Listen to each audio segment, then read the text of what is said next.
Hello everyone. આજે આપણે અગાઉના વિડીયોમાં જે વાત કરી હતી એક્ટિવ પેસિવ વોઇસ એના સામાન્ય નિયમ આપણે શીખી ચૂક્યા હતા. ટેન્સ વાઇઝ સ્ટ્રક્ચર હવે જોશું. સૌ પ્રથમ લઈએ છીએ ધ સિમ્પલ પ્રેઝન્ટ ટેન્સ, સાદો વર્તમાનકાળ. સાદો વર્તમાનકાળ છે એની પેસિવની શોર્ટકટ કે યાદ રાખવી હોય તો am is are plus V3. Simple present ટેન્સની પેસિવની શોર્ટકટ કી થશે એમિસાર પ્લસ V3. વાક્ય રચના સમજીએ. સિમ્પલ પ્રેઝન્ટ ટેન્સમાં એક્ટિવની વાક્ય રચના હોય છે સબ્જેક્ટ એટલે કે કર્તા, વર્બ એસોરિયસ, ઓબ્જેક્ટ. આ છે એ એક્ટિવની વાક્ય રચના છે. હવે પેસિવ જ્યારે કરીએ છીએ ત્યારે આપણે અગાઉ જે પેસિવના સામાન્ય નિયમો વિશે વાત કરી કે કર્તાના સ્થાને કર્મ આવે છે એટલે સબ્જેક્ટ છે એના સ્થાને આવી જશે ઓબ્જેક્ટ. ત્યાર પછી આવશે જે સાદા વર્તમાનકાળની શોર્ટકટ કી છે એમિસાર પ્લસ V3 એટલે આપણે ઓબ્જેક્ટ. ત્યાર પછી આવશે એમ ઇઝ અથવા આર. જે વર્બ છે એનું ત્રીજું રૂપ એટલે કે V3 મૂકશું. આપણે પેસિવના જે સર્વસામાન્ય નિયમ ભણેલા એ સર્વસામાન્ય નિયમમાં આવેલું કે કોઈ પણ વાક્યનું પેસિવ છે એ V3 એટલે કે પાસ્ટ પાર્ટિસિપલ વગર શક્ય નથી. અને ત્યાર પછી આવશે બાય અને સબ્જેક્ટ. જે વાત કરી હતી ને કે પેસિવ વોઇસમાં કર્મસ્થાન પહેલા બાય મૂકવું, તો આ કર્મસ્થાન થયું. કર્મસ્થાન પહેલા શું મૂકશું? બાય. તો આ વાક્ય રચના કેવી રીતે થશે? તો કે સબ્જેક્ટના સ્થાને આવી જશે ઓબ્જેક્ટ. ત્યાર પછી આવશે એમિસાર. વર્બ છે એનું થઈ જશે V3. સબ્જેક્ટ પાછળ જશે પણ પહેલા આવશે બાય. એવી જ રીતે ઇન્ટ્રોગેટિવ સેન્ટેન્સ લઈએ, પ્રશ્નાર્થ વાક્ય લઈએ તો પ્રશ્નાર્થ વાક્યમાં આવશે ડુ ઓર ડઝ. એક્ટિવની વાક્ય રચના બોલું છું. એક્ટિવની વાક્ય રચનામાં સૌ પ્રથમ આવશે ડુ અથવા ડઝ. ત્યાર પછી આવશે સબ્જેક્ટ એટલે કે કર્તા. ત્યારબાદ આવશે વર્બ ક્રિયાપદ, ઓબ્જેક્ટ, કર્મ, question mark. Do does, subject, verb, object અને ક્વેશ્ચન માર્ક. હવે જ્યારે એનું પેસિવ કરશું ત્યારે અહીંયા ડુડસ છે એની જગ્યાએ આપણે હેલ્પિંગ વર્બ જે ડુડસ છે એની જગ્યાએ આવશે એમ ઇઝ અથવા તો આર. સબ્જેક્ટના સ્થાને મૂકી દઈશું ઓબ્જેક્ટ. વર્બ થઈ જશે એનું V3. સબ્જેક્ટ પાછળ જશે એટલે થશે બાય પ્લસ સબ્જેક્ટ. ટૂંકમાં ડુડસ છે એની જગ્યાએ આપણે વાપરવાનું થશે એમ ઇઝ અથવા તો આર. નેગેટિવ સેન્ટેન્સ લઈએ તો નેગેટિવ સેન્ટેન્સમાં આવશે subject plus do or does plus not plus verb plus object. કર્તા વત્તા ડુ અથવા ડઝ વત્તા નોટ વત્તા ક્રિયાપદ અને કર્મ. પેસિવ જ્યારે કરીએ છીએ ત્યારે પેસિવમાં સૌથી પહેલાં આવી જશે ઓબ્જેક્ટ, કર્મ. ત્યાર પછી આવશે એમ ઇઝ અથવા આર. ત્યારબાદ મૂકવામાં આવશે નોટ. વર્ક છે એનું થઈ જશે V3 અને બાય અને ત્યાર પછી આવી જશે સબ્જેક્ટ. તો આ થયું સિમ્પલ પ્રેઝન્ટ ટેન્સના પેસિવ સ્ટ્રક્ચર ને એક્ટિવ સ્ટ્રક્ચર. એક્ઝામ્પલ દ્વારા ક્લિયર કરીએ. હી સેન્ડ્સ અ મેસેજ. પેલું વાક્ય આપણે જોઈએ કે હી સેન્ડ્સ અ મેસેજ. જે પ્રમાણે વાક્ય રચના આપણે શીખ્યા છીએ એ જ પ્રમાણે કે સૌ પ્રથમ કર્મ લેશું તો કર્મ તરીકે છે એ મેસેજ એટલે અહીંયા આવી જશે એ મેસેજ. સૌથી પહેલાં આપણે કર્મ છે એને કર્તા સ્થાને લઈશું એટલે આવશે એ મેસેજ. ત્યાર પછી આપણો નિયમ છે કે એમ ઇઝ અથવા આરમાંથી તો એ મેસેજ છે એટલે એની સાથે ક્રિયાપદ આવશે ઇઝ. સેન્ડ છે એનું V3 થાય છે સેન્ટ. સેન્ડ, સેન્ટ, સેન્ટ એટલે મેસેજ ઇઝ સેન્ટ બાય. અને હી છે એ કર્મસ્થાન પર જશે એટલે થઈ જશે હિમ. આપણને ખ્યાલ જ છે કે જો કર્તા છે એ કર્મસ્થાન પર જાય તો કર્મ વિભક્તિનો એટલે કે ઓબ્જેક્ટિવ કેસનું રૂપ આવે એટલે હીનું થઈ જશે હિમ. સેકન્ડ એક્ઝામ્પલ લઈએ છીએ. Do you learn English. બીજું એક્ઝામ્પલ છે એમાં શું કહ્યું છે ડુ યુ લર્ન ઇંગ્લિશ. તો ડુ યુ લર્ન ઇંગ્લિશ હવે એમાં જોઈ શકાય છે ઇન્ટ્રોગેટિવ સેન્ટેન્સ છે. ઇંગ્લિશ છે એ કર્મ છે ને કર્મ આગળ આવશે પણ એ પહેલાં આપણે ઇંગ્લિશને અનુરૂપ આગળ ક્રિયાપદ મૂકવું પડશે એટલે એમ ઇઝ અથવા આરમાંથી ક્રિયાપદ આવે ઇઝ. ત્યાર પછી કર્મ આવશે ઇંગ્લિશ. લર્ન છે એનું V3 થાય છે લર્ન્ટ. ઇઝ ઇંગ્લિશ લર્ન્ટ અને યુ પાછળ જશે એટલે બનશે by you. Is English learnt by you. Third example લઈએ છીએ. Eva does not give me a book. Eva does not give me a book. હવે આપણને ખ્યાલ છે આપણે જે સામાન્ય નિયમો ભણ્યા હતા એ સામાન્ય નિયમમાં મેં એક નિયમની વાત કરેલી કે જો એક કર્મવાળું વાક્ય હોય તો તમે કર્તા અને કર્મનું સ્થાન બદલી શકો છો સીધું જ. પરંતુ જો દ્વિકર્મી વાક્ય હોય તો કોઈ એક જ કર્મ છે એ કર્તા સ્થાને મુકાશે. અહીંયા જોઈ શકાય છે કે દ્વિકર્મી વાક્ય છે. મી પણ કર્મ છે અને એ બુક પણ કર્મ છે તો બંને કર્મ છે એને કર્તા સ્થાને મુકાય નહીં. હા, વાક્ય છે એ અલગ અલગ રીતે બને છે, પણ એકી સાથે બંને કર્મ આવશે નહીં. દાખલા તરીકે હું પહેલાં નિર્જીવ કર્મ લઉં છું, તો નિર્જીવ કર્મ છે એ બુક, તો એ બુક સાથે મારે ક્રિયાપદ મૂકવું પડશે ઇઝ. ત્યાર પછી નેગેટિવ સેન્ટેન્સ છે એટલે આવ્યું નોટ. ગીવ છે એનું થઈ જશે ગીવન.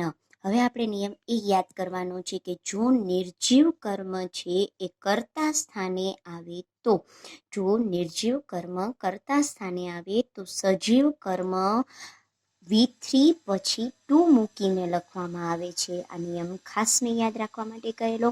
તો અહીંયા જોઈ શકાય છે કે નિર્જીવ કર્મ આગળ છે એ બુક ઇઝ નોટ ગીવન. હવે સજીવ કર્મ મારે મૂકવો છે તો પહેલાં શું મૂકવું પડશે? To. A book is not given to me by Eva. એવી જ રીતે સેકન્ડ સેન્ટેન્સ ધારો કે આપણે બીજી રીતે કરવું છે. હવે આપણે વાક્ય છે આપેલું છે નિર્જીવ કર્મને આગળ લઈને બનાવ્યું. હવે મારે સજીવ કર્મ છે એને આગળ લઈને વાક્ય બનાવવું છે. સજીવ કર્મ છે મી. જો સજીવ કર્મ મી છે એ કર્તા સ્થાને આવશે તો એનું થઈ જશે આઈ, એટલે અહીંયા આવી જશે આઈ.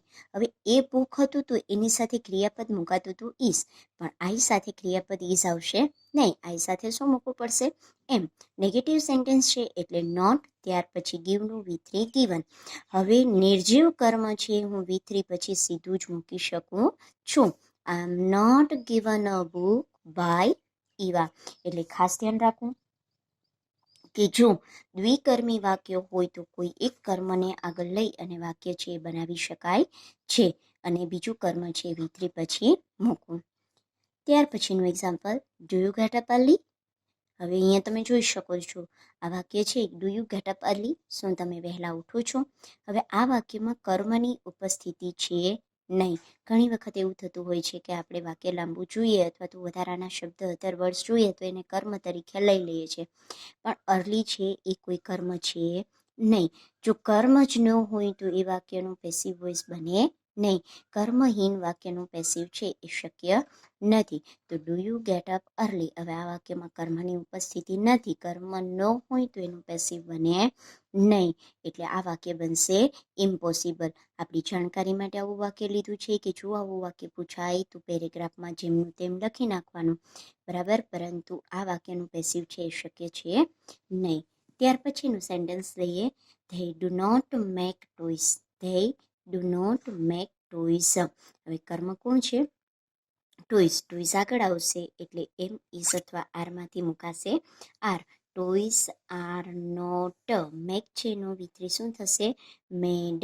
મેકનું V3 થશે made. Toys are not made by them. They છે એનું શું થઈ જશે? Them. Toys are not made by them. તો અહીંયા જોઈ શકાય છે કે કર્તા અને કર્મના સ્થાનની આપણે અદલ બદલ કરી અને સિમ્પલ પ્રેઝન્ટ ટેન્સ હતો એટલે એમ ઇઝ અથવા આરમાંથી કોઈ એક લીધું અને જે વર્બ છે એનું શું કર્યું? V3. જેવી રીતે આપણે સિમ્પલ પ્રેઝન્ટ ટેન્સના પેસિવ જોયા એવી જ રીતે હવે આપણે જોઈશું simple past tense. Simple past tense છે સાદું ભૂતકાળ છે એની પેસિવની શોર્ટકટ કી છે વોઝ વેર પ્લસ V3. ખાસ યાદ રાખજો, સિમ્પલ પાસ્ટ ટેન્સની પેસિવની શોર્ટકટ કી છે વોઝ વેર પ્લસ V3. એને પણ આપણે વાક્ય રચના દ્વારા સમજીએ. સૌપ્રથમ એક્ટિવની વાક્ય રચના લઈએ તો એક્ટિવની વાક્ય રચનામાં છે subject plus V2 plus object, કર્તા વત્તા V2 વત્તા ઓબ્જેક્ટ. આપણને ખબર છે કે સિમ્પલ પાસ્ટ ટેન્સની અંદર V2 એટલે કે પાસ્ટ ફોર્મ ઓફ વર્બનો આપણે ઉપયોગ કરતા હતા. હવે અહીંયા પણ ફરી પાછા આપણા જે સર્વસામાન્ય નિયમો છે એને યાદ કરી લઈએ કે સબ્જેક્ટ છે એના સ્થાને આવી જશે ઓબ્જેક્ટ, ત્યાર પછી આપણે મૂકવાનું થશે વોઝ અથવા તો વેર. જે તે ટેન્સ છે એની શોર્ટકટ કી યાદ રાખશો તો એક્ટિવ પેસિવ ખૂબ સરળ બની જશે. એટલે અહીંયા આગળ આવી જશે ઓબ્જેક્ટ, ત્યાર પછી આપણે મૂકશું વોઝ અથવા તો વેર. V2 છે એનું કરવામાં આવશે V3 અને ત્યાર પછી સબ્જેક્ટ છે એ પાછળ જશે અને બાય પ્લસ સબ્જેક્ટ, એ આપણો જે સામાન્ય નિયમ છે એ. ફરી વખત સબ્જેક્ટના સ્થાને શું આવી ગયું? ઓબ્જેક્ટ, ત્યાર પછી V2 છે એની જગ્યાએ આવશે વોઝ અથવા તો વેર. V2નું થઈ જશે V3 અને સબ્જેક્ટ પાછળ જશે એટલે બનશે બાય પ્લસ સબ્જેક્ટ.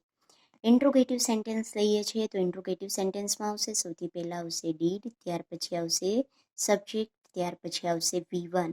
આપણને નિયમ ખ્યાલ છે કે વાક્યમાં એક વખત ડીડ આવી જાય છે ત્યાર પછી ક્રિયાપદનું મૂળ રૂપ આવે છે એટલે did plus subject plus V1 plus object, બરાબર. ડીડ, સબ્જેક્ટ, V1 અને ઓબ્જેક્ટ. હવે આનું જ્યારે પેસિવ કરીએ છીએ ત્યારે અહીંયા ડીડ નહીં આવે, પણ ડીડની જગ્યાએ શું મૂકી દઈશું? વોઝ અથવા તો વેર. ડીડ છે એની જગ્યાએ આવી જશે વોઝ અથવા વેર. સબ્જેક્ટ છે એના સ્થાને આપણે શું મૂકી દઈશું?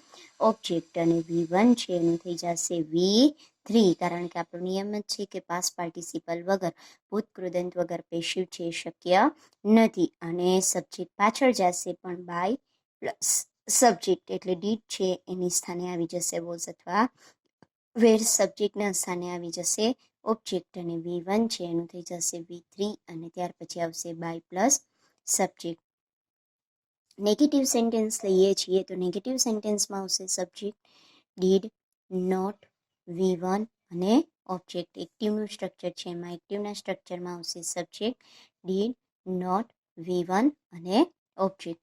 પેસિવ જ્યારે આપણે એનું બનાવીએ છીએ ત્યારે પેસિવમાં આવશે ઓબ્જેક્ટ, સબ્જેક્ટના સ્થાને આપણે મૂકશું ઓબ્જેક્ટ. ત્યાર પછી આવી જશે વોઝ અથવા તો વેર, કારણ કે ડીડ નહીં આવે, પરંતુ આપણે પેસિવની જે શોર્ટકટ કી છે કે વોઝ અથવા વેર, તો અહીંયા આવશે વોઝ અથવા વેર. ત્યાર પછી આવશે નોટ. V1 છે એનું થઈ જશે V3, અને સબ્જેક્ટ પાછળ જશે એટલે by plus subject, object plus was or were plus not plus V3 plus by plus subject.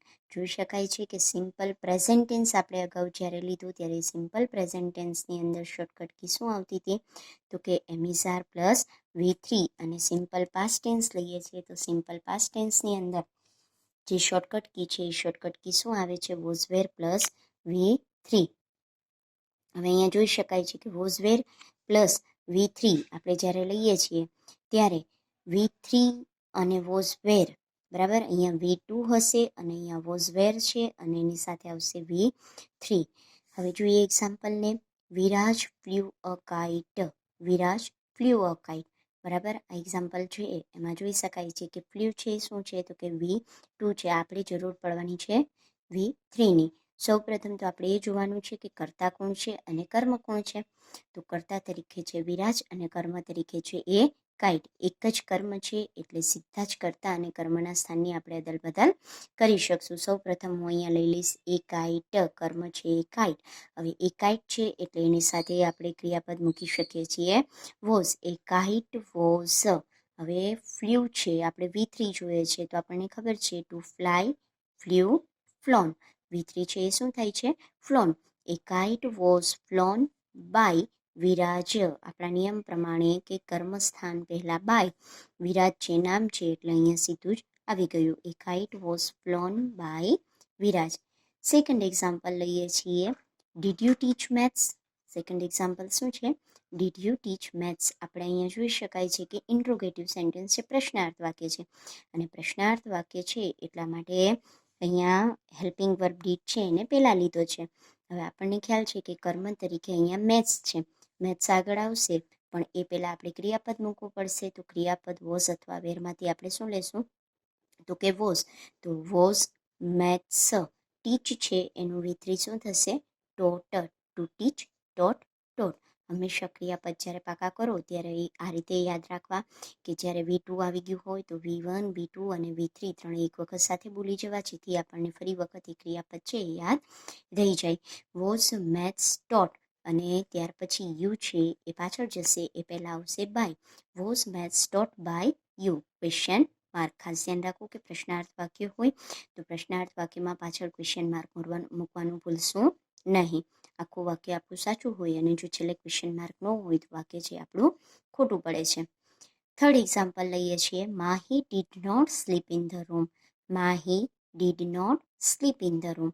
હવે અહીંયા જોઈ શકાય છે, જનરલી મેં કહ્યું ને આગળ જ્યારે આપણે સિમ્પલ પ્રેઝન્ટ ટેન્સમાં વાત કરીએ એ રીતે કે વધારાના શબ્દ પણ ઘણીવાર આપણે જોઈએ છીએ, અધર વર્ડ્સ આપણે ઘણીવાર જોઈએ છીએ તો આપણને એમ થાય છે કે કર્મ છે, પણ ખરેખર કર્મ શોધવાની રીત છે એ જ્યારે આપણે સામાન્ય નિયમો ભણ્યા એની અંદર મેં કહ્યું હતું કે જ્યારે પણ વાક્યમાં એવું લાગે કે કર્મ નથી મળતું તો કર્મ શોધવા માટેની રીત પણ આપેલી છે કે વોટથી પ્રશ્ન પૂછો તો પણ કર્મ મળે છે, વોમથી પ્રશ્ન પૂછો તો કર્મ મળે છે, વોમથી સજીવ કર્મ મળે અને વોટથી નિર્જીવ કર્મ મળે. અને એમ પણ તમારે તમને હજુ યાદ રહી શકતું હોય તો સૌ પ્રથમ જે આપણે ડેફિનેશન ભણ્યા હતા ટ્રાન્ઝિટિવ વર્બ અને ઇનટ્રાન્ઝિટિવ વર્બ, તો આમાં જે વર્બ આપેલું છે એને તમે વોટથી પ્રશ્ન પૂછો. વોટથી પ્રશ્ન પૂછો અને જવાબ મળે તો જ તેનું પેસિવ શક્ય છે, જવાબ ન મળે તો તેનું પેસિવ શક્ય નથી. આપણે એક્ઝામ્પલ દ્વારા સમજ્યા હતા. હવે અહીંયા જોઈ શકાય છે કે Mahi did not sleep in the room. Mahi છે એ રૂમમાં સૂતી નહોતી. તો અહીંયા સ્લીપ છે એને તમે વોટથી પ્રશ્ન પૂછશો એટલે ઇનટ્રાન્ઝિટિવ વર્બ છે, અકર્મક ક્રિયાપદ છે. અને અકર્મક ક્રિયાપદ હોય, કર્મ વગરનું વાક્ય અહીંયા છે, બરાબર. આ અકર્મક ક્રિયાપદ છે, વાક્ય છે, કર્મહીન છે, કર્મની ઉપસ્થિતિ છે નહીં, એટલે એનું પેસિવ શક્ય નથી. એટલે વાક્ય કેવું બનશે? ઇમ્પોસિબલ. ત્યાર પછીનું એક્ઝામ્પલ લઈએ છીએ, હી took the key. He took the key. હવે અહીંયા જોઈ શકાય છે કે કર્મ કોણ છે? The key. એટલે અહીંયા આગળ આવી ગયું, સૌ પ્રથમ આપણે લીધું ધ કી. ત્યાર પછી કી છે એટલા માટે વોઝ અથવા વેરમાંથી આવશે વોઝ. અને ટુક છે એનું V3 શું થઈ જશે? Taken. To take, took, taken. ફરી વખત યાદ કરી લ્યો, V1, V2 અને V3 ત્રણેય સાથે બોલવા. The key was taken by અને હી છે એ કર્મસ્થાને જશે એટલે એનું કર્મ વિભક્તિનું રૂપ, ઓબ્જેક્ટિવ કેસનું રૂપ છે એ શું થઈ જશે? Him. The key was taken by him. અહીંયા જોઈ શકાય છે કે જ્યારે આવી કર્તા વિભક્તિનું રૂપ આપ્યું હોય ત્યારે પેસિવ સ્થાને જાય ત્યારે કર્મ વિભક્તિનું રૂપ આવે છે. એટલે સબ્જેક્ટિવ કેસ અને ઓબ્જેક્ટિવ કેસ છે એ ખૂબ જ અગત્યના છે. ત્યાર પછીનું એક્ઝામ્પલ જોઈએ છે, we did not cut vegetables. We did not cut vegetables. અહીંયા કર્મ તરીકે છે વેજીટેબલ્સ, એટલે સૌ પ્રથમ આપણે શું લઈ લેશું? તો કે વેજીટેબલ્સ. ત્યાર પછી જોઈ શકાય છે કે વેજીટેબલ્સ સાથે આપણે વોઝ અથવા વેરમાંથી લેશું વેર. નેગેટિવ સેન્ટેન્સ છે એટલે શું આવી જશે? નોટ. ત્યાર પછી ક્રિયાપદ આપ્યું છે કટ. તો કટ છે એનું V3 થશે cut. To cut, cut, cut. આપણે જ્યારે ભૂતકાળના નિયમો બોલતા હતા ત્યારે એમાં આપણે કહ્યું હતું કે ભાઈ કેટલાક ક્રિયાપદો એવા હોય છે કે જેના ત્રણેય રૂપ સરખા હોય છે. દાખલા તરીકે જોઈએ તો cut, cut, cut, put, put, put, shut, shut, shut, hit, hit, hit. આ બધા ક્રિયાપદો એવા છે કે જેનું V1, V2, V3 ત્રણે એક સમાન થાય છે. તો એવું જ આ કંઈક છે કે સૌ પ્રથમ આવી ગયું વેજીટેબલ્સ, ત્યાર પછી વેર, નોટ, કટ છે એનું V3 થાય છે કટ. ત્યાર પછી આવશે બાય. હવે વી છે એ કર્મસ્થાને જશે એટલે અહીંયા થઈ જશે us. Vegetables were not cut by us. તો આ સિમ્પલ પાસ્ટ ટેન્સ વધારે ક્લિયર થઈ ગયું કે સિમ્પલ પાસ્ટ ટેન્સમાં આપણે શોર્ટકટ કી યાદ રાખવી હોય તો શોર્ટકટ કી શું યાદ રાખશું? Was wear plus V3. હંમેશા યાદ રાખો કે એક્ટિવ પેસિવના સામાન્ય નિયમ જો આપણને યાદ રહી જશે તો પછી ટેન્સ વાઇઝ એની શોર્ટકટ કી યાદ રાખવાની. એ સિવાય આપણે V3 પાકા કરવા પડશે. એટલે આજના વિડીયોમાં આપણે જે સિમ્પલ પ્રેઝન્ટ ટેન્સ અને સિમ્પલ પાસ્ટ ટેન્સ આ બંને વિશે જે ભણ્યા કે સિમ્પલ પ્રેઝન્ટ ટેન્સ છે એની શોર્ટકટ કી હતી MSR પ્લસ V3 અને સિમ્પલ પાસ્ટ ટેન્સ છે કે જેની શોર્ટકટ કી છે વોઝ વેર પ્લસ V3.